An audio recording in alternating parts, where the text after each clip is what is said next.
All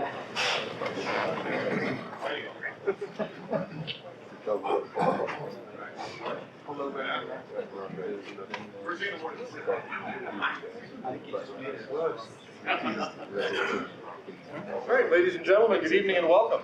My name is Paul Briscoe. I'm privileged to be the chair of the Toronto section, and welcome to the November meeting of the Toronto section of SMPTE. We have an exciting evening lined up this evening. I'll tell you a little bit about that, and then my co-presenter or co-organizer, Reed Robertson, will tell you a little more. But tonight's going to be a bit of fun. But before we kick off with our presentation, I'd like to just share a little bit of SMPTE information. I had the opportunity to attend the SMPTE conference a few weeks ago, and the executive director, Barbara Lang, presented a little slide set on the state of affairs of SMPTE, as it were. And with her kind permission and indulgence for the dishonor, I will do it. I'm going to just represent that information to you, so you have a sense of the latest from headquarters. Next slide, please. State of Society, October 2013. Next slide, please. But first, these are Barbara's slides. So you're actually not attending the largest SMPTE annual technical conference. However, it was the largest in the last 7 years. 24 countries worth of delegates, 23% of the attendees were non-members, which is a really good thing. This gives great SMPTE exposure to our non-members. And we don't have a link to the student video project. They shot some student video at the conference, but we don't have that. Reminder, and many people don't actually know this or need to be reminded of this, as I do from time to time, we really have 3 pillars of the organization. Membership, which is what we're doing here right now, is one of those, and that includes the journal and all the things that we have access to as members. It's education, which includes things like the SMPTE regional seminars, the SMPTE Toronto boot camp we're putting on next year, by the way. You'll be hearing more about that in the months to come. And the conferences and so on. And of course the standards activities. So these are really the 3 cornerstones of SMPTE. It's not just about making standards and taking your membership dollars. It's actually about education and giving people career opportunities through their membership. Next slide. We have new operations manuals governing how we run the society. The prior operations documents, which we used to call APs, administrative procedures, were getting quite dated. And so we have drafted and have now approved new operations manuals to govern how we run the organization. So in 2010, the new bylaws were approved. 2011, well, you can read this off the screen for yourselves. And in 2012, we developed the new operations manuals. And in 2013, we've approved and released these elements of the operational manuals. These are streamlined. They contain clear English, and you can actually open them up and figure out what you need to do regarding any given topic. This is particularly important as it regards to standard development. Standard development is a formal due process activity. It has to be very, very carefully structured, very carefully managed, and these documents ensure that the proper process is followed in the establishment, development, and ultimately publication of standards. Next slide. Oh, and it's a milestone moment. You can now take the old APs, including the name of AP, and throw them away. By the way, they used to be APs because they were administrative procedures. They're now called the operations manuals because there's more than one element to it, and that way people can say OMs instead of the OM. That somehow works for people. Next slide. Membership progress. We have animation I'm not familiar with, so let's press the button. Membership is moving up. Here we go. As you can see, Y2K was not a good thing for SMPTE. There was a big buildup as technology was going to make the world a better place. And then there was the corresponding letdown as technology failed to make the world a better place. However, technology does continue to make the world a better place, and broadcasting, of course, is growing in leaps and bounds everywhere, not only within, but without our industries. And we are now seeing a solid uptick, gradual, small, conservative, but we're seeing an uptick in membership. So the world is going to be better. We have global membership. These are the sections we have currently in SMPTE. 6,000 individual members, 200 corporate members. This is growing. 64 countries represented, and 27 sections. You'll notice something, however, about this map. There's a lot of space where there's nothing. And these are areas for SMPTE now to find areas for membership, obviously in Asia, obviously in South America, the CALA region, and more in Africa and Eastern Europe. We're going to see more activities evolving there for SMPTE. So we're already growing in other places, and we're going to continue to grow as we go forward. By the way, interestingly, this chapter here is us in Toronto. That's Montreal. And we are responsible for everything west of Toronto. Which actually I didn't really realize. And it's something your board is going to be talking about, looking at, is how we can look to expand our goodness into the rest of the country going west. And maybe assist them in getting some more SMPTE exposure, maybe ultimately a section or alliance with our section, whatever. So Paul? Yeah. Okay, you have, if you look at the countries, you have dots for 10 countries there, but there's 64 countries. So where's the bulk of the 54 that aren't on the map? I don't know. Japan has sections. I think Japan has a section too, yeah. Yeah, I'm not sure why the correlation of map to numbers doesn't work. You could drop Barbara an email, but it's meant to be representative. Yeah. It's a representative map. Okay. So grain of salt. And they're not my slides, so I can't really. Oh, there you go. There you go. Newest sections, UK and India, with Singapore, France, Mexico, and Japan. That's all very, very good. Good for us. Next slide, please, or next animation. And we have membership at all levels, both individual memberships and corporate memberships through the entire range of corporate sponsorship we can get. And you'll notice there's some pretty big names that continue to be very high-level sponsors of what we do. This is all very, very good. Next slide.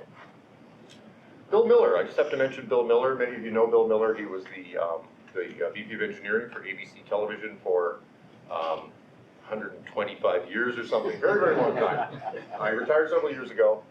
And Bill has taken some of his own money. He's put up $5,000 of his own money as matching funds for students' first-year memberships across the society. And so he's supported nearly 300 students get their first-year membership.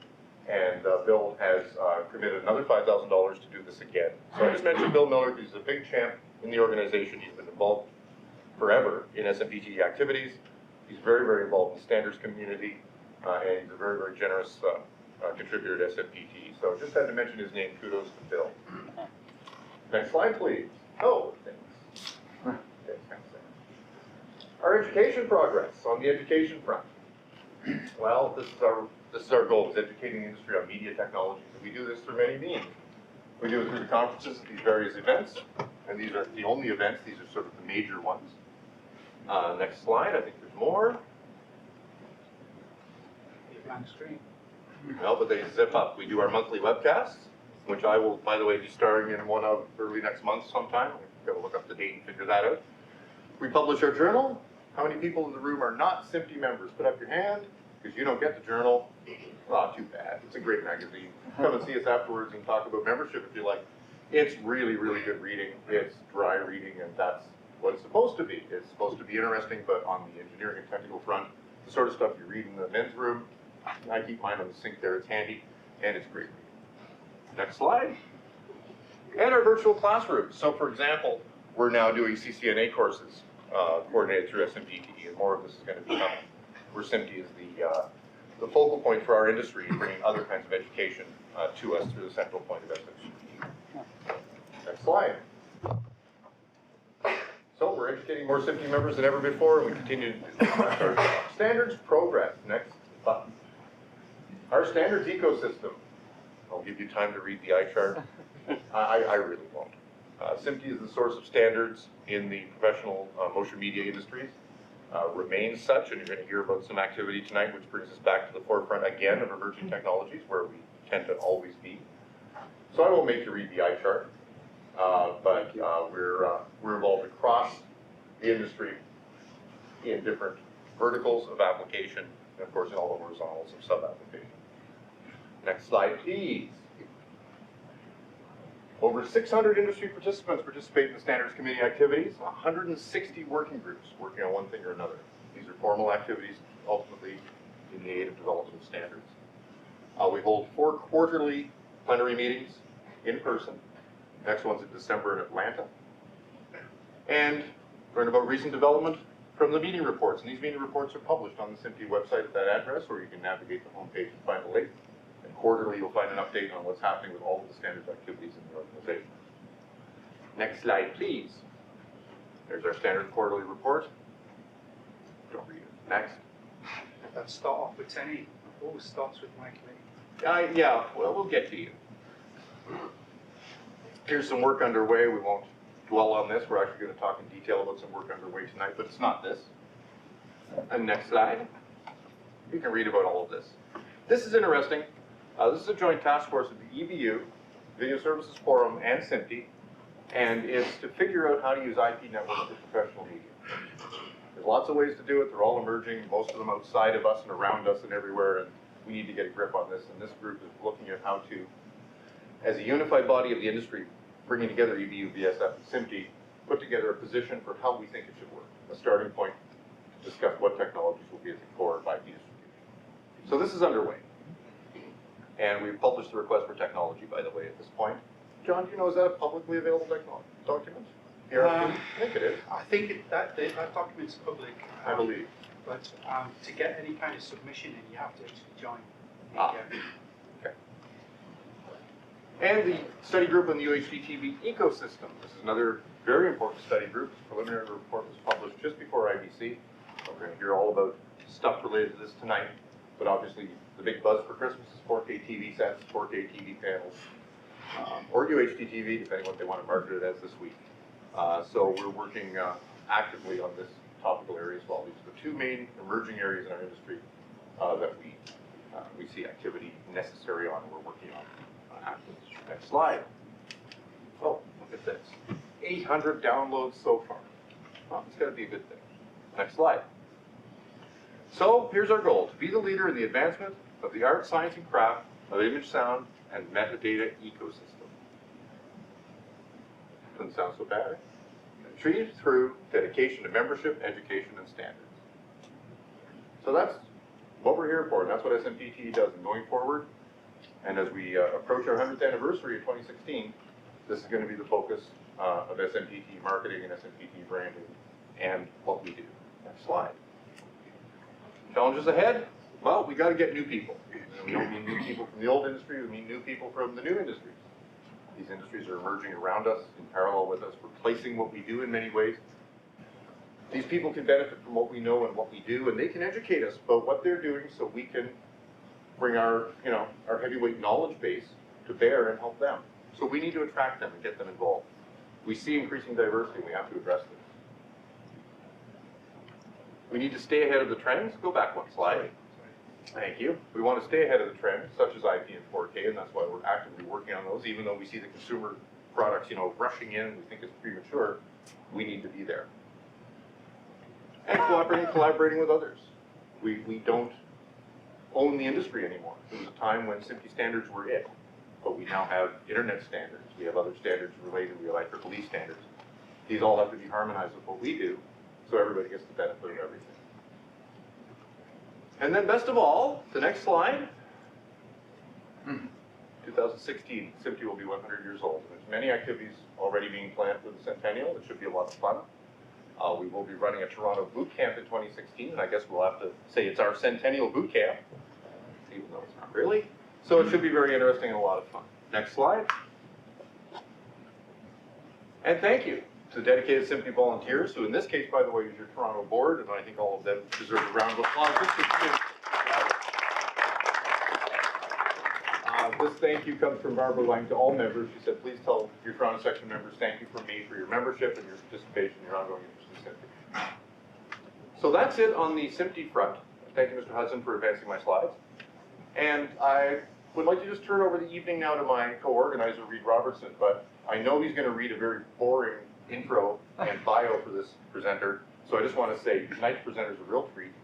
This guy's a wonderful presenter. He's an interesting guy to listen to. He's full of knowledge. Ask him hard questions. He's a wicked bass player, and he's a really hell of a nice guy. Anyway, I'm going to introduce Reed Robertson, who's going to read the boring bio. I hope you have a wonderful evening.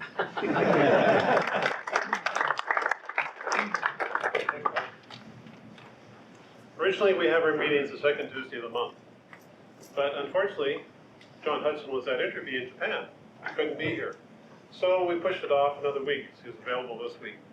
We were worried that if we have it another week, maybe nobody will show up. Well, I think there's one slice of pizza left, and there's some veggies left there. Veggies never seem to go before the pizza. There's 60 people in the room. So I'd say a lot of people will come out and learn about UHD SDI, and that is the topic for tonight. Now, John Hudson is the guru guy from Semtech General.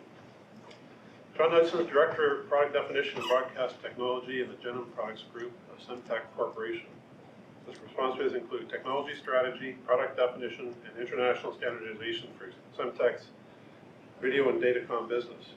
He spent 28 years in the broadcast industry, beginning his career as a design engineer at Sony Broadcast and Professional Europe. He joined Genom in 1999, has been instrumental in developing the company's video and multimedia semiconductor business. So an active member of SMPTE and also a SMPTE Fellow, Hudson serves as a co-chair of different working groups. I'm not going to name them all. There's a lot here. He's the author of several SMPTE standards, actively contributes to the development of real-time streaming media interfaces, video and cinema production. He attained an HND in Electronics and Communications Engineering from the Farnborough College of Technology in 1988. Is the author of 10 patents on video processing and signal integrity solutions for multimedia applications, and regularly contributes technical papers and presentations to seminars and technology events about broadcast and CCTV industries. Without further ado, John. Wait, I'm sorry, there is further ado. I screwed you over completely. I'm not going to read it again. No, but I need a quick second. I apologize, I forgot something completely. I didn't have my little iPad of notes here. I forgot something. You left your tablet, right? So remiss. At the end of this year, we will be losing our current Canadian governor. Brad Fortner, are you in the room? It was. No, He was. he ran away. Damn smart guy. So we'll be giving him a big woo-hoo at the next meeting, so everybody be sure to come and be prepared to shake hands with Brad. However, we have a new governor coming into play, and I'd like to introduce him to you tonight. He came to the meeting, he's sitting there in the back, and I'd like to introduce my good friend and colleague, Randy Conrad.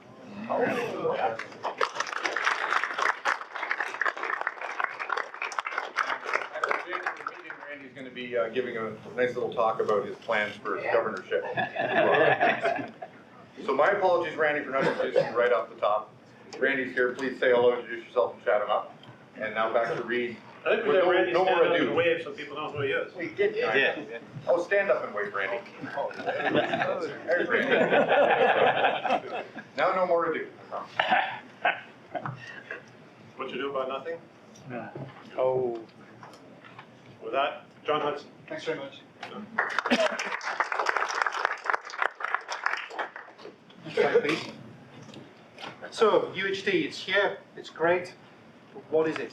Well, it's quite interesting that the EBU have adopted a kind of an equation way of describing what ultra-high definition is, because it's more than just big pictures. It's a high resolution, high frame rate, high dynamic range. There's lots of different elements that go into what makes up the definition of ultra-high definition. In terms of high resolution, obviously we've got 1080p today, moving to 2160 line, which is UHD TV1, or more commonly called 4K, but I try not to say that because the cinema folks get really upset. And also UHD TV2, which is 8K. And in D-Cinema, we have 2K D-Cinema today, which is moving to 4K D-Cinema production in the future. And all of that with extended color gamut, higher frame rates, and higher dynamic range. Higher frame rates, when we move to higher spatial resolution images, you really need higher frame rates to control motion blur. That's why whenever you see the NHK demos of their super high vision, it's all really still images. There's very few camera pans. It's all eye candy. Because as soon as they move that camera, it all goes extremely soft and it starts to make people feel pretty sick. So we got in the, obviously in the video space, we're moving from 50-60p to 100, 120 hertz. Maybe even higher than that, but certainly that's where the standards are going today. And in cinema, we're moving from traditional 24, 48, 96, 100, and 120 hertz. So all of that's going on pretty much as we speak. High dynamic range and wider color gamut. I don't know if you know, but there is actually two different color gamuts used for ultra high definition television. The original one was the tried and tested 709. But there is a much wider color gamut also available. However, there's probably going to be a few years before equipment and productions transition to start using that wider color gamut space because of the legacy and being able to translate and move between the two color spaces. Not forgetting audio, 22.2 channels, and there's a whole other branch of work going on in the industry at the moment about what makes immersive audio. But actually, for ultra-high definition TV anyway, it's currently defined at 22.2 channels. Might be stereo, and of course there's absolutely no more interlace, it's all progressive. Next slide, please. Imagine those headphones. So, it's here, it's great, but where is it defined? Well, in SMPTE, ultra-high definition TV is defined in the standard suite SD2036. It's actually 3 parts of that standard. The first part is the image characteristics, second part's audio, third part is actually interface. What most people hear about and think, this is the definition for UHD TV is ITR BT 2020, which was published just earlier this year. But I have to say that the first standard was actually defined in SMPTE, and this is a bit of a latecomer, although it gets all the press and the information. Essentially, though, these 2 standards are the same. There's a few subtle differences between optional things that can be done in BT 20 versus 2036, but essentially those are the 2 standards for ultra-high definition TV. And in the cinema space, the suite of standards that describe the cinema production are the 2048 suite of documents. There's actually 3 of them, one for 4K D-Cinema, one for 2K D-Cinema, and the third one is also a mapping or an interface standard. So those are kind of the 3 suites of documents in SMPTE. If you really have an interest and you remember, by all means go and sort them out. They're all available on the SMPTE website for you to go and look at. And was mentioned previously in Paul's presentation, there was the UHD TV Ecosystem Study Group report, which was published recently, 800 downloads, whatever that means. But it's a good read. It's a very important read as well, because it defines what the standards bodies are going to be looking at and working on over the next few years as it relates to ultra-high definition. And this was actually an initial report. There's further work going on to develop this report further. Next slide, please. Okay, it's here, it's great, but when is it? Well, if you look at the consumer industry, you'd think it was all a done deal. I mean, everything's all about ultra-high definition, whatever that means from the consumer space. Direct view TVs are all coming down in size and price, but it's already racing all the way to the bottom. I don't know whether that's a good or a bad thing. It's interesting that the consumer industry have always been striving to try and get some value and margin back into their business because they're really suffering. They tried with 3D TV, with smart TVs. 4K was supposed to be the savior of getting some margin back in there, but as you can see, I can already buy a 4K TV for $700.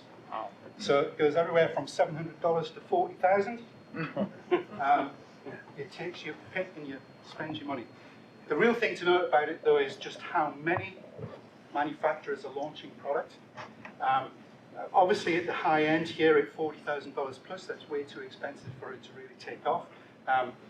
When we do our demo later, we'll be using the Sony Bravia. That's the $25,000 TV that's there. But this year, they're kind of, on average, they're in the $5,000 to $6,000 range. So it's still the enthusiast, really, in terms of buying TVs. But like I said, I mean, it needs to come down in price for it to take off. We need it in our industry to take off so that it will drive us for producing content. But that race all the way down to $700 for a TV is, I don't know what's going to happen there. Next slide. Just a few interesting market reports about the takeoff of TV in the home. I actually included a couple of reports because they do differ. It's interesting that in the IHS report, they're predicting 2.3 million sets in 2013, up to 21 million in 2017, whereas the other report that I'm showing here is much less in 2013, but higher in 2017. But on average, they're pretty close predictors of what's going to happen. So I mean, 21, 22 million UHD TV sets in the market space over the next 5 years is still pretty impressive. Worldwide or North America? Worldwide. It's interesting. In this report, in 2013 there, which I think it's, what was it, about over 1 million of them are in China. So that's that $699 TV that she paid for. But interestingly, I have to say, I actually saw those TVs being used as monitors in the SMPTE conference that Paul mentioned earlier. And as a TV, it's pretty horrible. But as a monitor with good, clean content, there's no problem at all. It's really good. And to be honest, there's only about 3 factories in the world that actually make 4K glass. So everybody's got the same glass. What's different in these TVs from $700 to $40,000 is the processing and things that go on inside. Next slide, please. Just a little bit about HDMI. Our $25,000 TV over there was bought with an HDMI 1.4 interface. And that's limited to displaying content, 4K content at 24 Hertz. So anybody who's bought a first generation 4K TV, they're all stuck with never being able to display anything other than 24 Hertz material. So the HDMI forum have been working on the new standard HDMI 2.0, and it increases the data rate up to an aggregate payload of 18 gig, which is just about enough to transport 4K 444 at 60p. There is only one TV manufacturer in the world today that actually has an HDMI 2.0 interface, and that's Panasonic.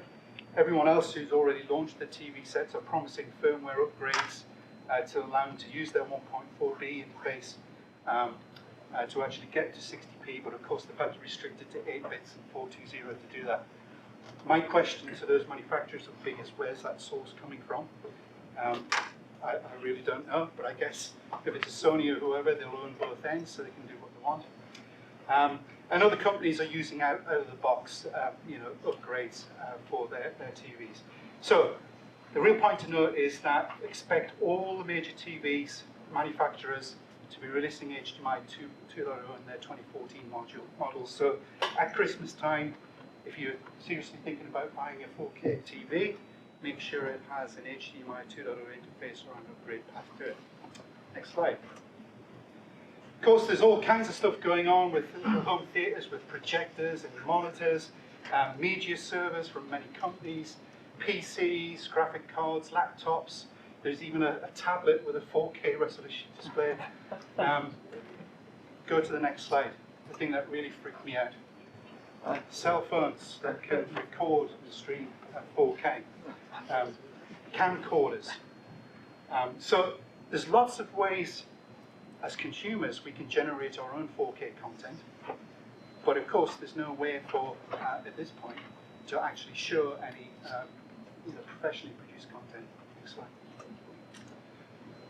So that's kind of going to change with download to media servers. Obviously Sony started that off when they first launched the Bravia. They provided a server with it with 40 titles, I think, on it.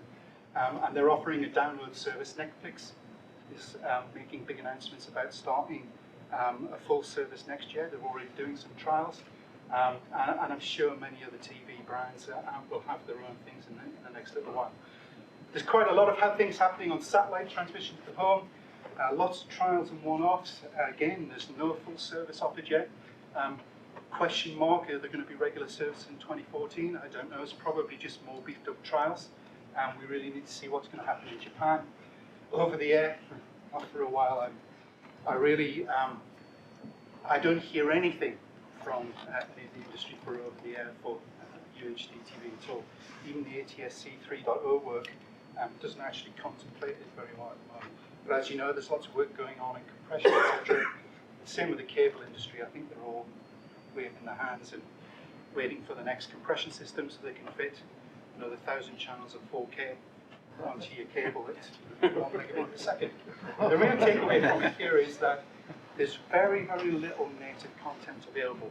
Although there's an awful lot of archival material available in the film vaults from many of the broadcasters and the movie industry. But there's no way to monetize that and get it into the home at this point. Next slide.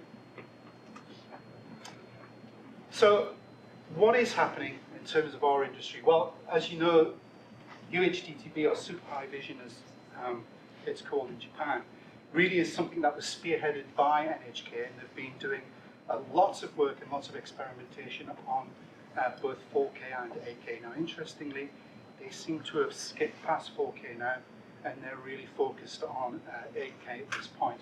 But they're reporting that they're going to continue to do more and more trials with live broadcasts and public viewing from all of the major events that are going to be happening over the next few years. And of course, with Japan winning the 2020 Olympics, that's going to it makes a really big difference in Japan and to that whole part of their industry.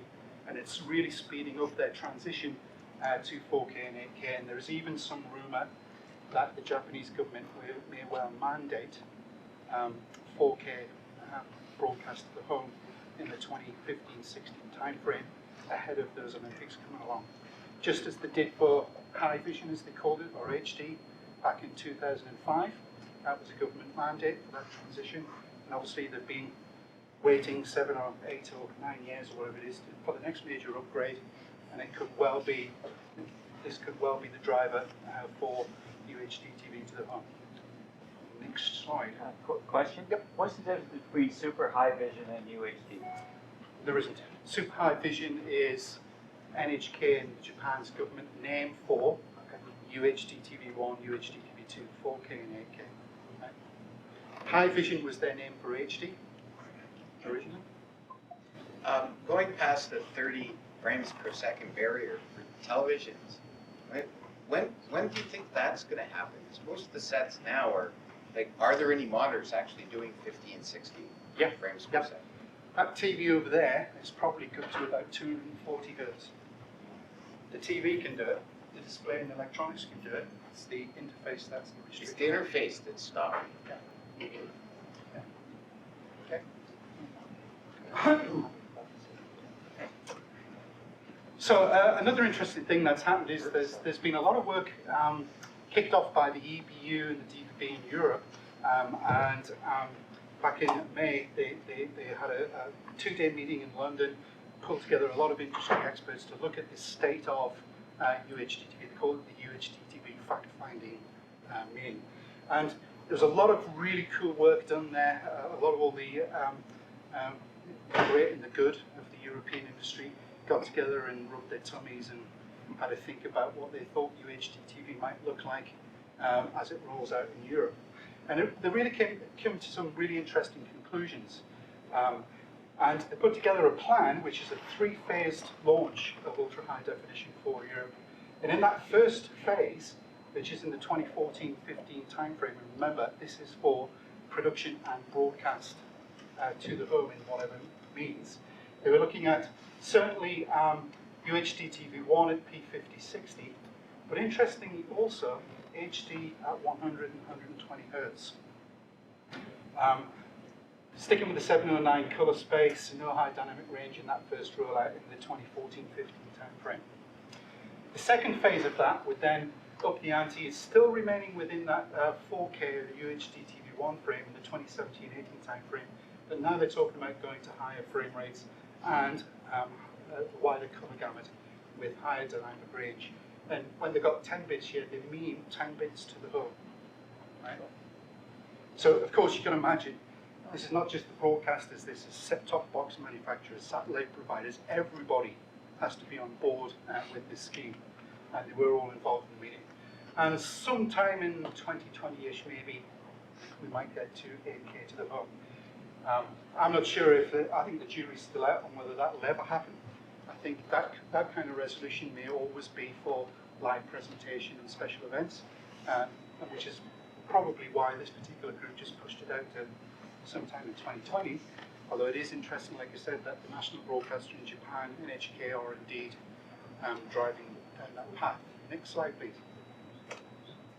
So, it kind of speaks to a bit of a timeline, and there is a general industry trend towards UHD TV rollout.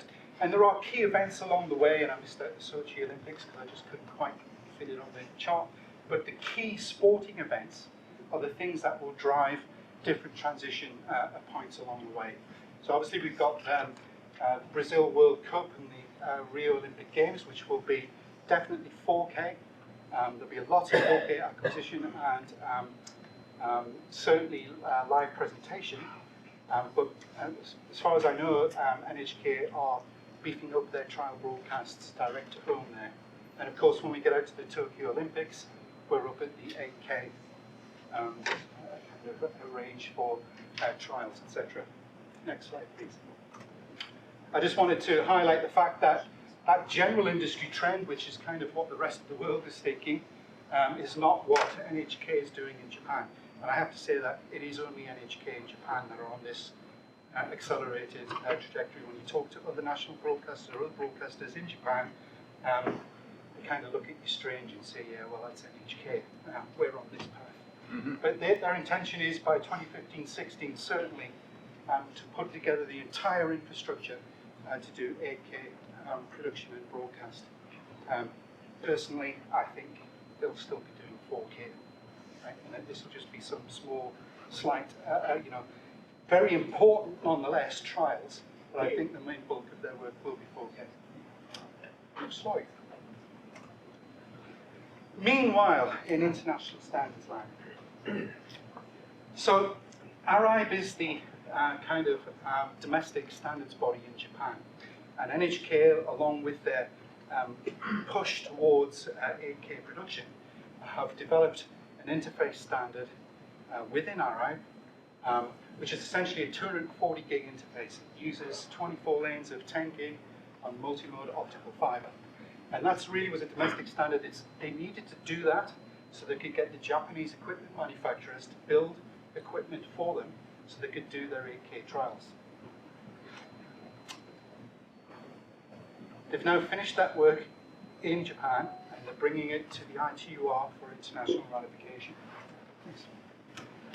Unfortunately, Australia has also submitted an interface which is 172 gig based on 16 wavelengths DWDM carried at 10.692 gig per wavelength. Next slide, please.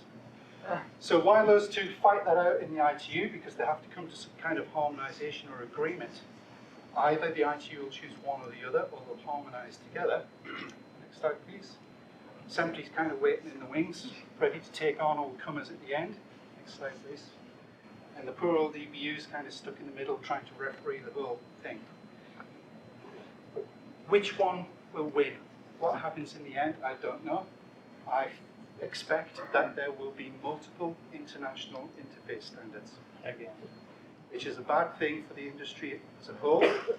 However, the situation is such that that's where things stand.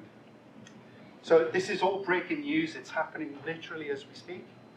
I don't know, like I said, if I was to give a Hudson prediction, I think there'll be an ITUR standard, there'll be a SMPTE standard. The two will be internationally ratified, and unfortunately, equipment manufacturers and broadcasters, you can have to choose. That would be the state of play. Next slide, please. Anyway, that's a bit of an aside. In SMPTE, there is work was kicked off in June to actually look at developing the UHD SDI interfaces in support of all these new image formats, the high resolution, high frame rates, etc. And a new working group was set up in SMPTE back in June, 32 and F70. And you can see that there are a lot of really major proponents for this work to happen within SMPTE. We've got broadcasters, producers, we got equipment manufacturers, cable providers, connector manufacturers, test equipment manufacturers. There's a really large groundswell of support for people working on developing this UHD SDI standard. Next slide, please. So what problem was that group faced with? Well, one of the problems is when you look at all of the frame rates and all of the high resolutions and high dynamic range that's coming along, picking a next serial digital interface data rate actually becomes really difficult because arguments could be made for anything from 6 all the way up to 200 gig as the right interface. Just so you know, under the stereo 3D ones, the reason that there are gaps is because 120 hertz stereo is actually 60 left and right, so that's why they don't actually appear in there. So you could pick anywhere, like I said, from 6 to all the way up to 200 gig. What would be the right choice? Next slide, please. So one of the things that the group considered was, well, what if we could come up with a way to allow a simple, cost-effective migration of infrastructure over time, which would allow broadcasters, equipment manufacturers to pick the right rate for what they want to do at any one time, and then easily migrate in the future as things move on. So, you know, a lot of the infrastructure today is all designed out for 3 gig, even if the vast majority of that is still running 1.5. If I want to do add in some production, some 4K 24 production within my core infrastructure, I only need a 6 gig payload. So would I really pay for a 200 gig infrastructure just to carry a 6 gig payload around? So one of the things that this working group looked at was how we could come up with standards that would easily allow people to migrate and pick, you know, the right interface when it becomes technically feasible and cost effective. Next slide. So what we did was we looked and thought, well, you know, the telco and datacom industry have had this problem for a very long time. They've always got increasing data rates. It goes up in orders of magnitude every 5 years. And they've effectively solved that problem because what they've done is developed a hierarchy of data rates that are all interrelated. And, you know, when they go to from 10 gig to 100 gig, they started off with a single 10 gig lane. The first generation 100 gig was 10 gig lanes. Then they moved that on to 4 times 25. When they moved to 400 gig, it's just more of the same. It's a very simple hierarchical protocol, which allows them to roll out backwards compatible interfaces and allows them to traverse a hierarchy. Next slide, please. So the technology they use to actually do that is a gearbox. And I've just shown a couple of examples here of first generation and second generation 100 gig interfaces. In the first generation of 100 gig, 40 gig, it was either 10 lanes of 10 gig or 4 lanes of 40 gig. I'm showing this here as a WDM mux, but there's also a parallel optics version of this as well. The second generation of that moved that gearbox outside. So now I'm taking in 10 gig lanes, gearboxing it up to 4 times 25, and then transporting those over the same infrastructure.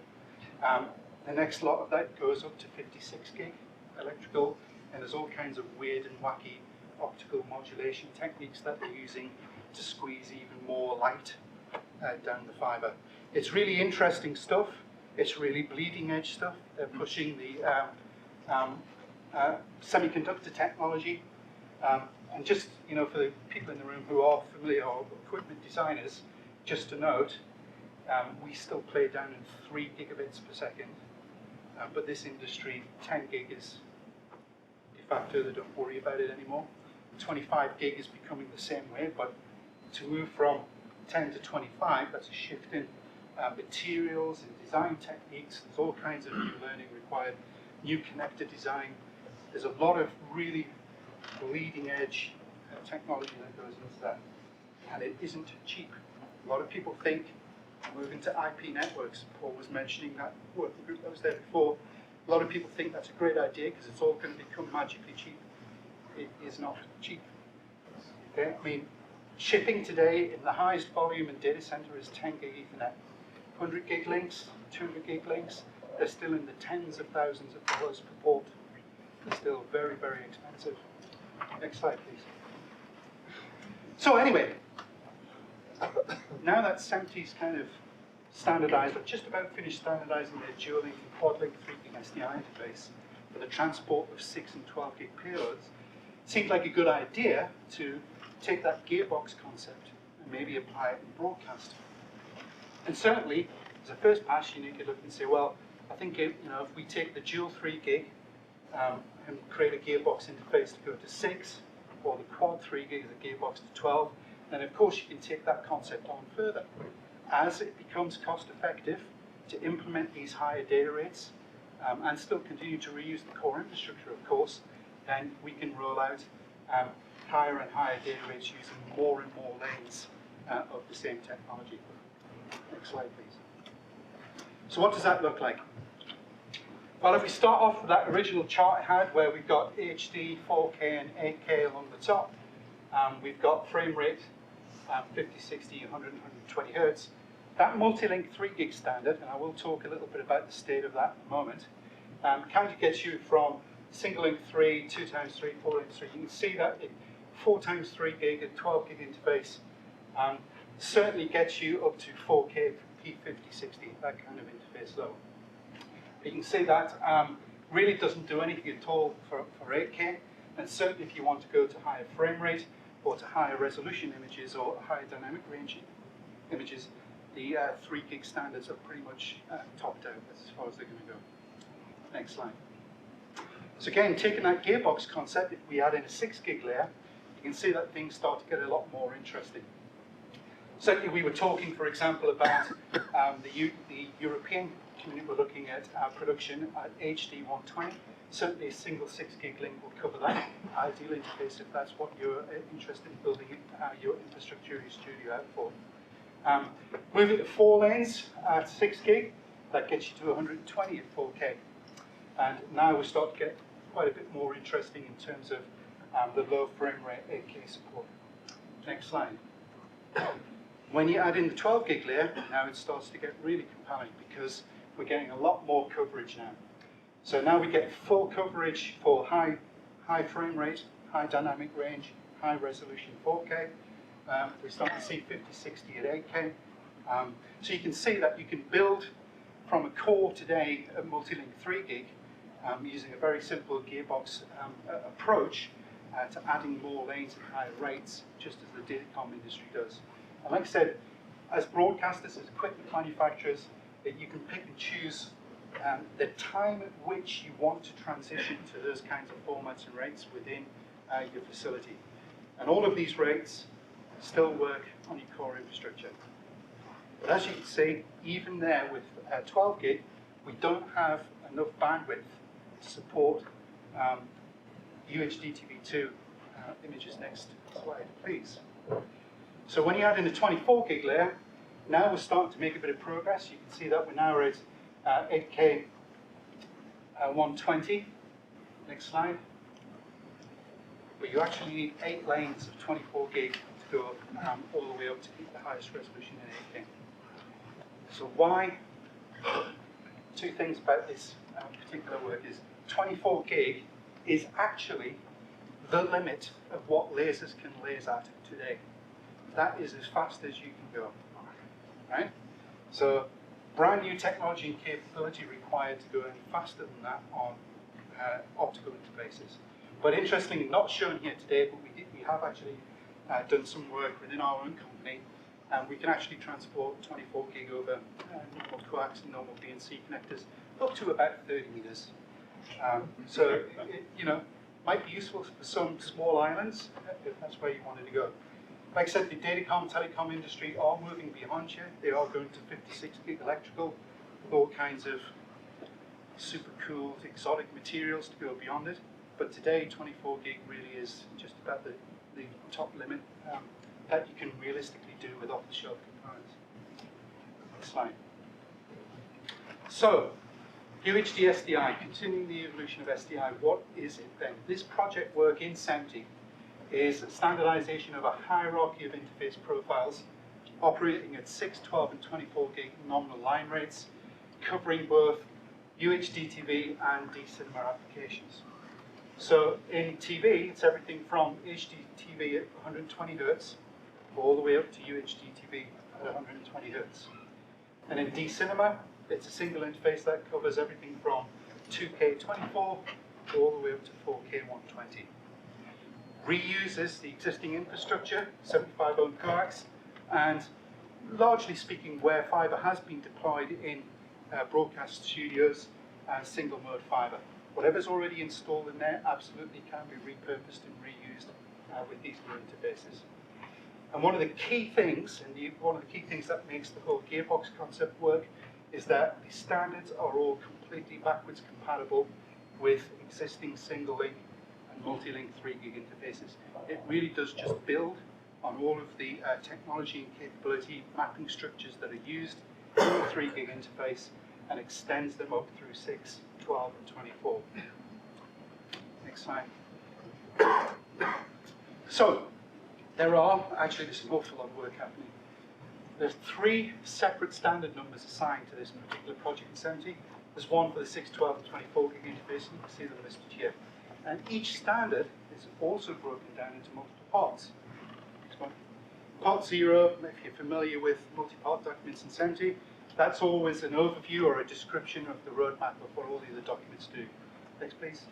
Parts 1 to 9, they're dedicated to physical interfaces. So Part 1 will be the electrical interface and coax. Part 2 is an optical interface. Part 3 is an octal interface, etc., etc. Next slide. All of the mapping documents are in the 10 to 19 range. So that's where you define a single link, a dual link, or a quad link, and how you map images into it. 20 to 29 are the stereo versions of the single image versions, and we actually have within each standard another document which describes multi-stream mapping. That is using all of that bandwidth to concatenate multiple lower bandwidth signals and transport them around in your infrastructure. So if you're interested, please join the working group, come and get involved and join in the fun and games in the standard. Next slide, please. Very briefly, there's some charts here I wanted to show which are basically just showing the image formats and the interfaces and the standards that apply to them. I wanted to start with the 3 gig multi-link work, just to look back a little bit, just to see where we are progress-wise with that. So obviously the 3 gig standard for the physical layer is 7424 and the optical interface is 7297. There are 2 classes of document within the 7425 suite. One which are all single image mappings and the rest are stereo. So 425-1 was the original mapping document for 1080p 5060. 45-2 is a stereo version. We have a dual link 3 gig standard, 425-3. That one is published or just about to publish. It's very, very close. 45-4 is the stereo version of that, which is the first generation of P5060 stereo. 5 and 6 are both quad link 3 gig documents. This one here really is the first one that really starts to cover UHD TV1 and 4K image formats. And this is really close to being published. I think I just saw it go through its final ST audit, so it's actually in the publication queue. You should see that very soon. And the very final document here is 45-6, which is a stereo mapping document. That will publish hopefully by the end of this year. So the whole 3 gig document suite should be done by the end of the year. And that's really important to that new work in SMPTE, because without that being published, the new project can't actually publish any documents because it's heavily related to these standards, and that's just the way SMPTE is. You can't publish a document if it depends on another document that hasn't yet published. Okay? So moving on. This is the 6 gig suite of standards. And again, in the same format, we have single images and stereo images. The color coding does actually all line up. So this is a 6 gig payload, this is a 12 gig payload, this is a 24 gig payload. So you'll see those same colors occur throughout the rest of the documents. So really what I want you to take away from here is I've included the 3 gig multi-link documents here in white, so you can see how they're all kind of interrelated. Move on to the next slide. When we look at the 12 gig ones, you can see now that hierarchy is really starting to appear. You've got the 3 gigs going into the 6 gigs, going into the 12 gigs. Next slide. And when you hit 24, that hierarchy is now the next level up, next layer deep. From 3 through 6 to 12, then to 24. And they're all completely interrelated. Next slide. That's a bit of an eye chart, so don't forget to pick up your free UHD SDI standards book, which you can stick on your wall and enjoy and look at, gaze and wonder at the amount of work that's going on in SMPTE. Next slide. So just to put that standards effort on that timeline we looked at earlier, actually the working group has 2 drafting groups formed to work in parallel to try and speed this up, because there's a real industry demand in the 2014-15 time frame for there to be standards available and product available for trials. And so there's actually 2 work groups working in parallel to try and speed that up. So you can see that the work is planned to coincide with the overall industry timeline and direction. Slide, please. So I'm just going to have a quick check and see if everyone's really still interested, because now we're going to get really, really into the detail. So mapping rules and structures for UHD TV1 and 4K cinema. How do we transport those big images around on these interfaces? Well, 4K images or UHD-TV1 images are always subdivided into 4 1080p containers. So this is how the quad-link 3 gig interface works. It takes a 4K image, does 2 sample interleave subdivision, and out of it, it creates 4 1080p sub-images, each of which can be viewed on a 1080p monitor, and each of which transports a complete image, although of course it's a quarter of the resolution. So the techniques here are, anybody from an equipment design point of view or an implementation point of view, your test equipment still works, everything is still compatible with that 4K image that is being subdivided.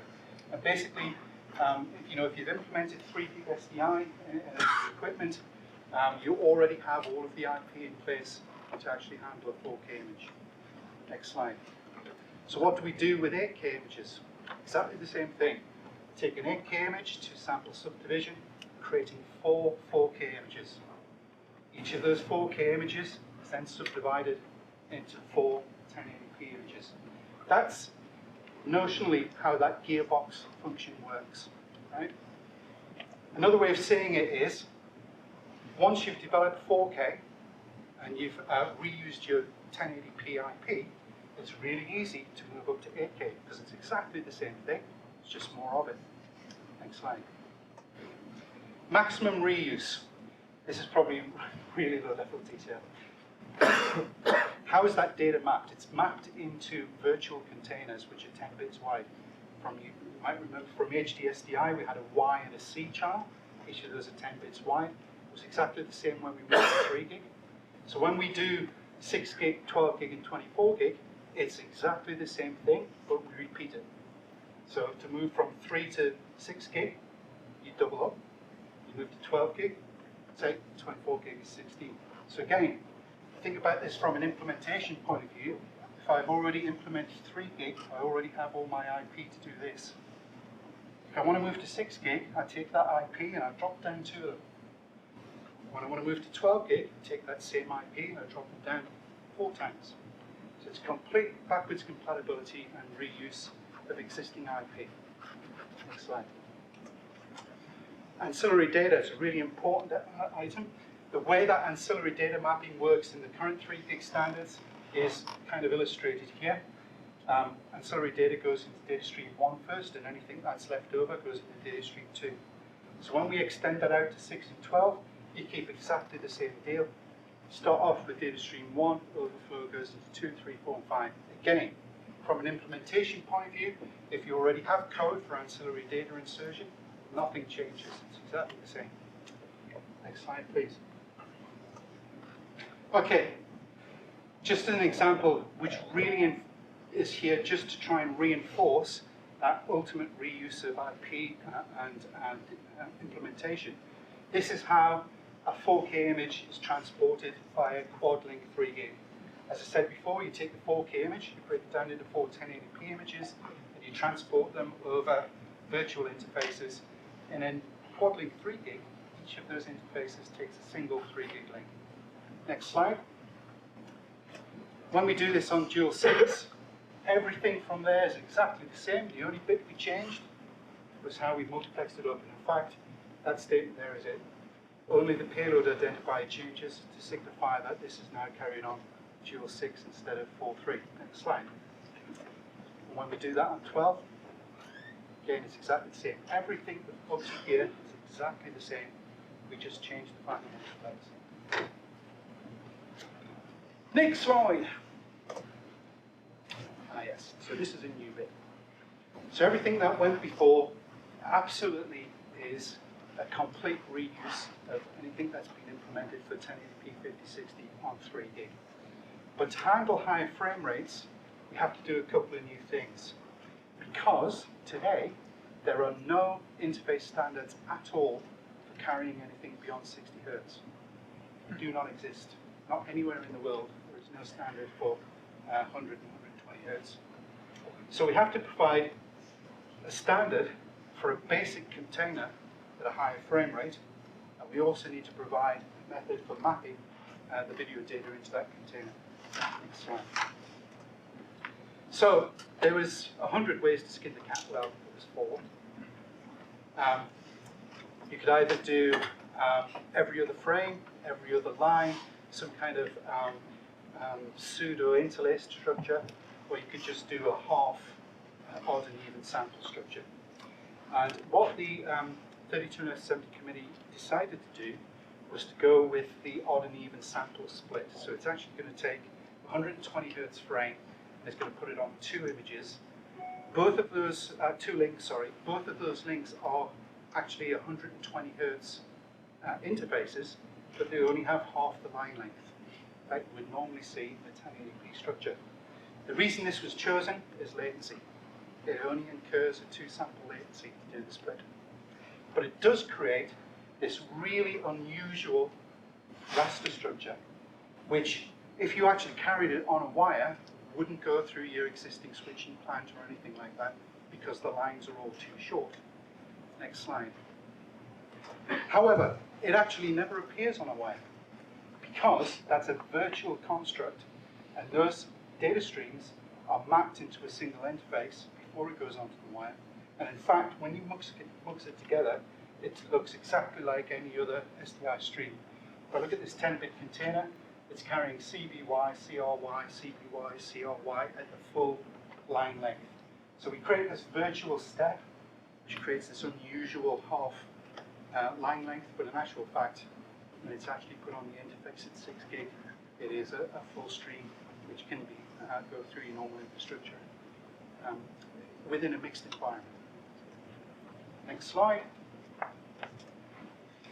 What else are we doing in the standard? Well, because we're having multi-link interfaces, we have to be able to identify what's being carried on that interface. And the payload identifier, which is standardized in 7352, is the way that we do that. This has been around since about 2001, and it's used on all of the 3 gig SDI interfaces for sure. And I just wanted to briefly show you that we're reusing the payload ID with a few changes. One, we've had to include additional picture rates, which are 96, 100, and 120, because they were never supported before. And we now also have to indicate color gamut. If you remember, I was saying for UHD, there are actually 2 different color gamuts. All the original UHD-TV production is all 709, but if anybody moves to the new UHD-TV color gamut, but you don't signal to any of the downstream equipment that you have, it's going to end up in a nasty mess. So we've had to extend this to include color gamut definition. And the 4th byte tells you what the channel is, what the link is, and it allows you to identify in a multi-link interface which one goes where. One of the things that broadcasters and system designers have hated about anything multi-link is you can easily get the wires swapped, and you don't know which one it is till you look at the image and you have to go back and manually swap them over again. Well, in actual fact, because we code the channel assignment in this byte, that can be handled automatically in any piece of equipment. So it doesn't really matter which way you connect it up, it can all put it back in the right order. Next slide.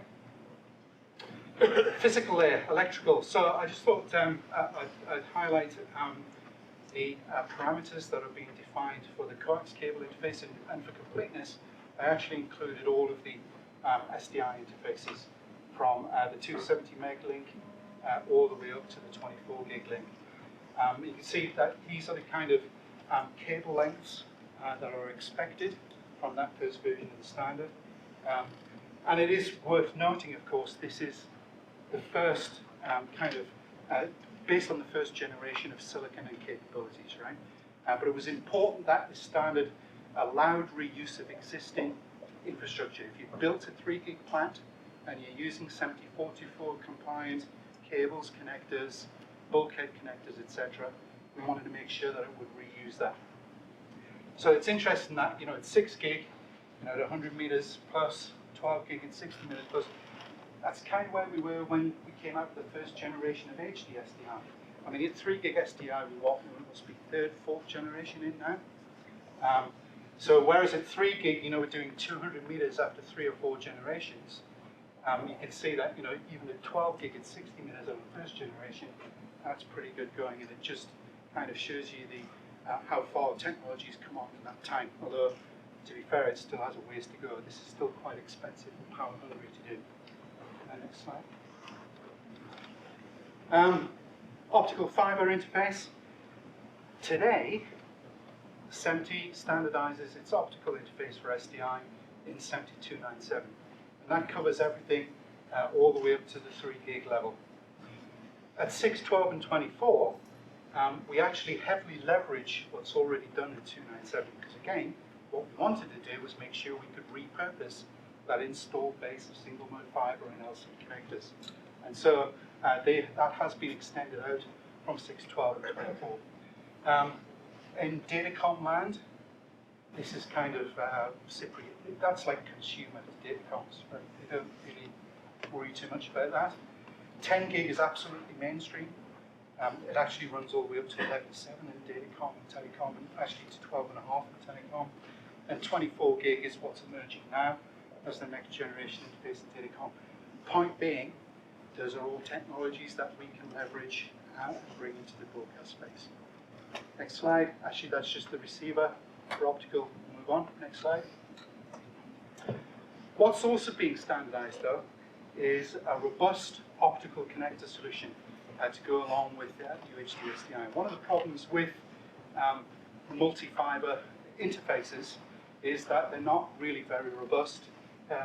Perfectly fine within a studio installation where it's not going to move very much, but if it's out in an outside broadcast vehicle or anywhere where there's a lot of vibration, etc., just sticking with the standard LC connector is not really a good solution. And so what we are also looking at is standardizing a few things actually. Standardizing on a common optical module form factor for UHD SDI interfaces, and that's the QSFP form factor. It's about 1.5 times the size of the existing SFP, so anybody who's using an SFP broadcast optical module today, it's roughly the same size. And a robust optical connection system which is actually shuttered, so it does two things. It keeps the dust and muck out of the interface, but also prevents you from eye damage from a live optical source. And at 12 and 24 gig, for example, there's an awful lot of optical power being thrown down that fiber. And so this shuttered system ensures that you can never actually expose that light without plugging the cable in. And even the cable is shuttered as well. So even if you were to try and look in the end of the cable, you can't do any damage. And we actually have some of the cable and connectors here for the demo. Next slide. So, some technology demonstrations. So, at IBC this year, and we actually did some technology demos at NAB as well, we were demonstrating a lot of the concepts that I've walked you through today. The whole gearbox concept, the idea of being able to easily move between 3, 6, 12 data rates.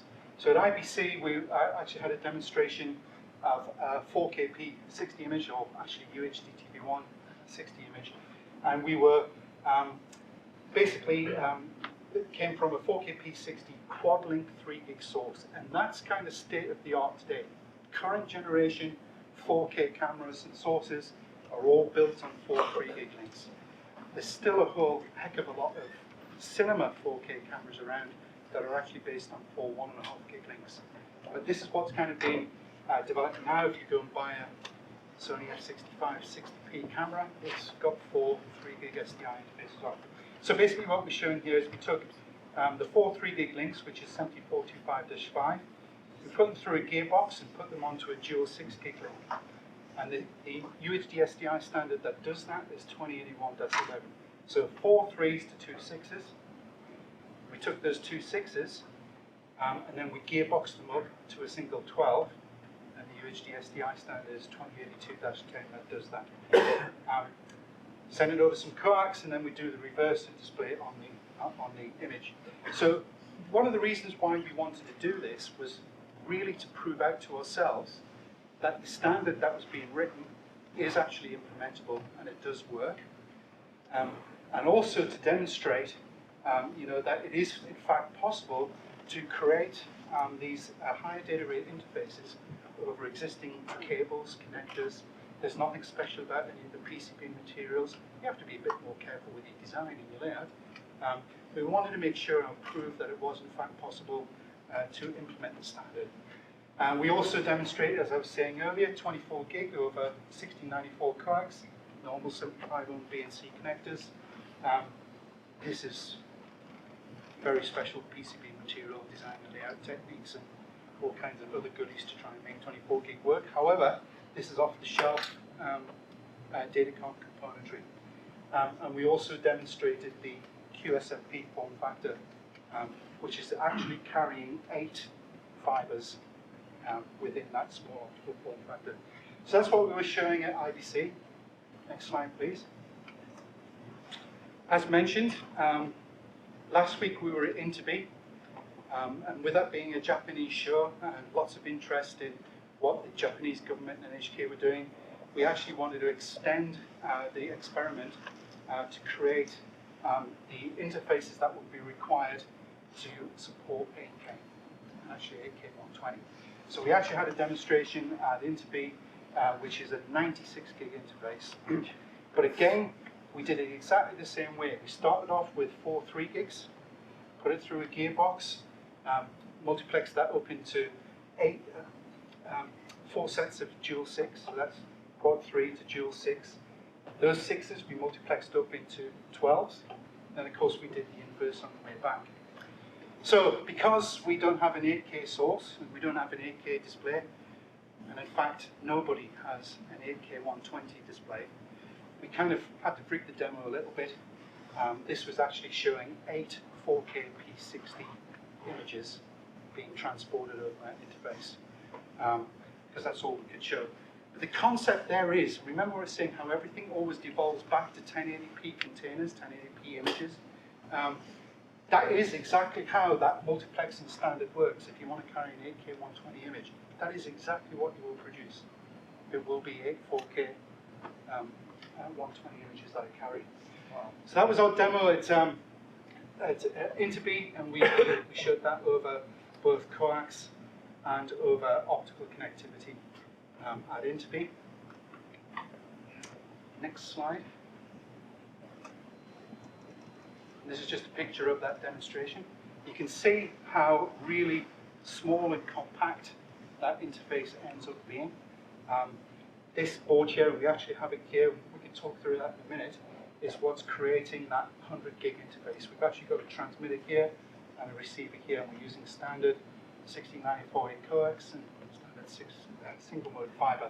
There's a single mode fiber with LC connectivity, and that's what the PCBs look like. And here's all of the UHD SDI interface standards that are supported on that PC. That's the QSFP optical interface, and you've got a standard BNC coax interfaces here. Now, unfortunately, a lot of our demo equipment, of course, is still shipping back from Japan. So when we wanted to come along here tonight and recreate the demo, we don't actually have all of the source material available to us. Go on to the next slide. So we've kind of kludged together a demonstration which is actually carrying 16 4K 24 Hertz images on that 100 gig interface.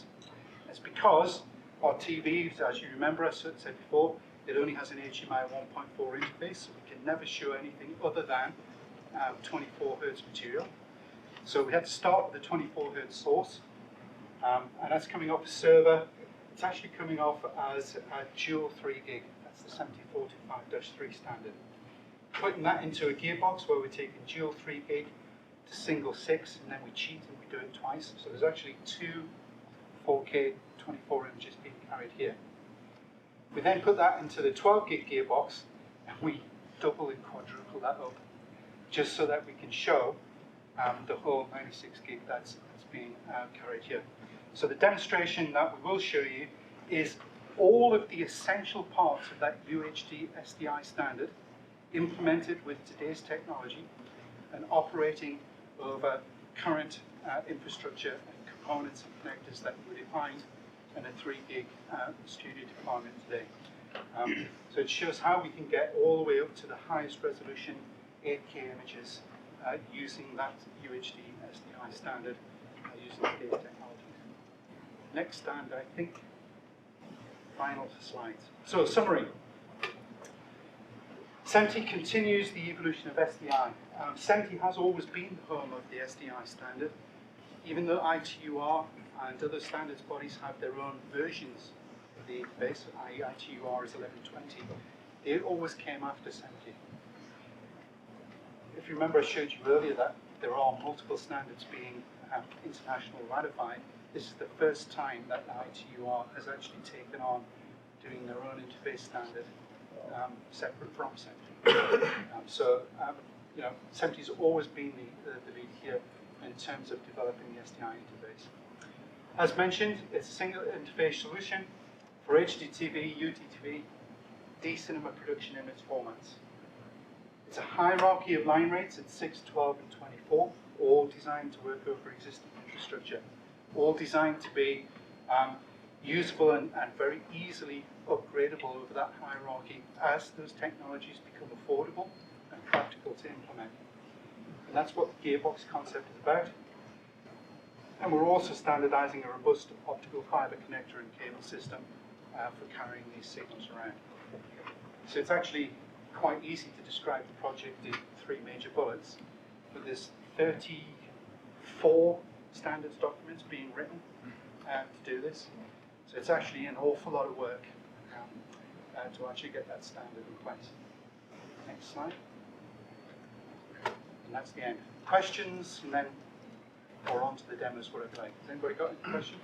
Yes, please. Cinema uses 12 bits per pixel Yep. rather than 10. Yep. A standard way of doing that is using twice as many cables, but you only really need 20% more bandwidth. And that's exactly what the 3 gig multi-link standard does and what the UHD SDI standard does. It maps those 12 bits into 10-bit containers. So instead of putting it into 4 data words, it puts it in 5. It's the most efficient way that it can actually transport 12 bits within the existing container. Okay. Yeah. Those are well-established techniques that have been in the 3 gig document suite, even before that, in the dual link 1.5 gig suite. There was a way for mapping 12 bits into the 10-bit container, like you said, and only using 20% of the overhead. Any other questions? Cool, because I'm done talking. If you'd like to go over to have a look at the demo, we'll switch the TV on and show you what's happening there. And there's lots of other colleagues I have here from SMPTE who'll be happy to bend your ear about that. Okay, thank you very much indeed.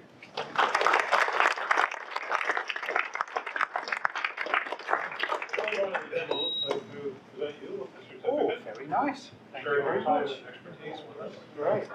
Thanks very much indeed. Well, thank you, John. Thanks. Okay. So if you want to make your way over, and like I said, SMPTE colleagues will be happy to take you through.